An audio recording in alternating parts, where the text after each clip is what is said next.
Today we will continue talking about the classification of the of minerals, and today we will have an idea about the halogenides, oxyhalides, hydroxyhalides, and the halides itself themselves are a group of minerals uh, whose principal anions are halogens. Halogens like chlorine, fluorine, all these elements, and they are very soft and they can be dissolved easily in water, which is really good. Good feature of them. Then halides and fluoride are well-known examples, and all of us, of course, know halide. Halide is the salt, the food salt or the table salt, which is sodium chloride, and these are pictures of the two minerals, halide on top and fluoride down, and both of them they crystallize in the cubic system. Okay, halogens are found in nature. They include, as I mentioned before, chlorine, bromine, iodine, fluorine, and the group of minerals include anhydrous chlorides, bromides, iodides, and fluorides. They're just coming from the name of the halogen themselves. And oxychloride and oxyfluorides, and hydrous chlorides and hydrous fluorides. And this is an example of the mercurous chloride. We call this mineral is calomel. It's a common mineral of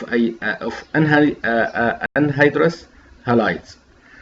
Okay, now we come to oxides and hydroxides, which is a very big group, and it has like a wide variety of minerals. Many minerals belong to this group of hydroxides and oxides, and the elements here, they have like a bond of metallic ions to form the oxides, and they are also form a very important category of ores. Ores are for the metal resources. So the oxides form important ores or economic ores. Most of the industrial minerals belong to this group. Imagine that this group is very important because minerals of industrial value belongs to this group, and important minerals of oxide group are as following. See how many categories here: oxides of silicon, oxides of semi-metals, oxides of metals, and finally intermediate oxides. Let's start with the first one, which is oxides of silicon. And quartz comes to your mind directly when we talk about oxide of silicon. Quartz is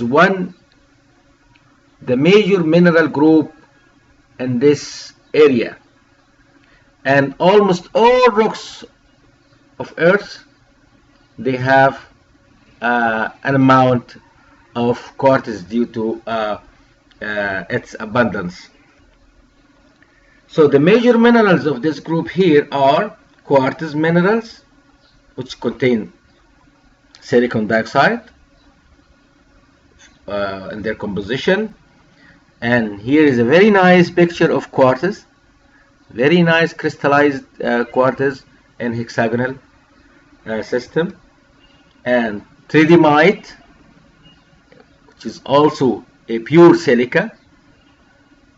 Look at the tridymite, and it's almost here transparent.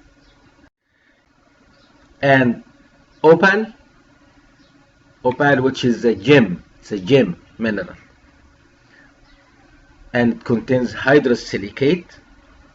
See how beautiful is opal? Then you have amethyst. Amethyst is a purple quartz, and all of us know that quartz has many colors, almost more than 7 or 8 colors. See this mineral on the right side. Okay, oxides now of semi-metals. And the oxide of semi-metals include mineral like arsenolite, which is As2O3, arsenic trioxide. Here's a picture of this mineral. And valentinine. And valentinine contains antimony trioxide. Here is a picture of this. And tungstite.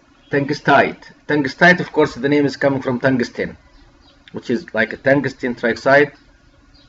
And here is a picture of this mineral. I'm just trying to show you as much as I can of pictures of minerals so that you can recognize them when you see them in nature. Okay. Now we move from oxides of semi-metals to oxides of metals.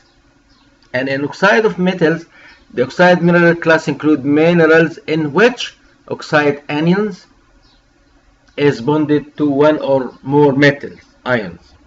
Like, for example, cuprite is an oxide of mineral composed of copper oxide. So it's just a copper now is bonded with oxygen and a minor ore of copper here. See this picture of cuprite. Very nice, very beautiful picture. Two other groups belongs to this oxide metals here.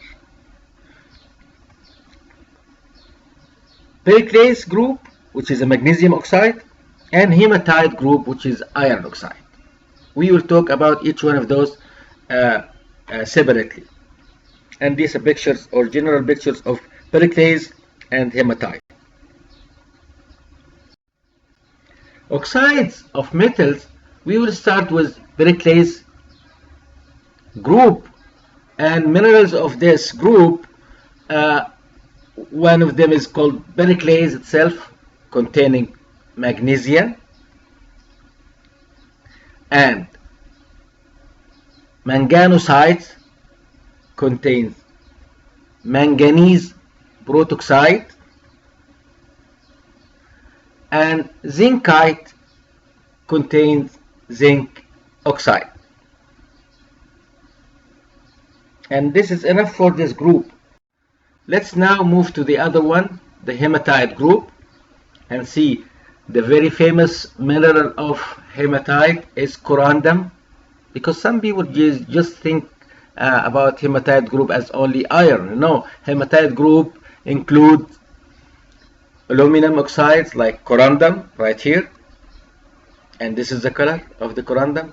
And all of us also remember that the hardness of the corundum is the second hardest mineral after diamond. It comes in 9 in the scale of Mohs for hardness. Hematite contains iron oxide, and this is the hematite. And ilmenite, which is iron magnesium bonded with oxygen plus titanium oxide. Okay, and ilmenite is a black mineral. Here you can see a very nice picture of it.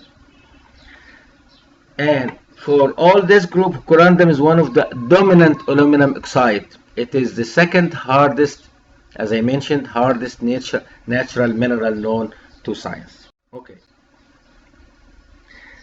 Now we will look at the intermediate oxides. This group has like 3 mineral groups: spinel group, rutile group, and hydrous oxides. And a spinel group is composed or comprised of aluminum spinel, we just call it spinel, and this is a picture of the spinel. And iron spinel, not aluminum, iron spinel, which forms a group including magnetite, Jacobsite, and franklinite. And one example of the magnetite on the right side, and chromium spinel. So this group is aluminum spinel, iron spinel, and chromium spinel forming chromite.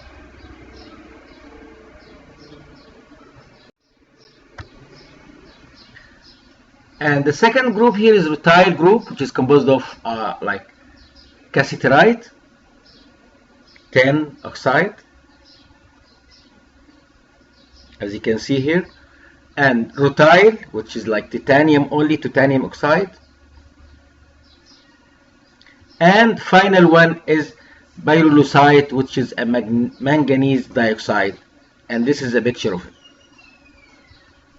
And the hydrous oxides group comprised of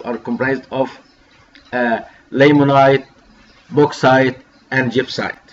And these are the two pictures of gypsite and limonite. And this is enough for today, and in our next lecture we will continue with the classification of minerals. See you then, and have a nice day. Bye.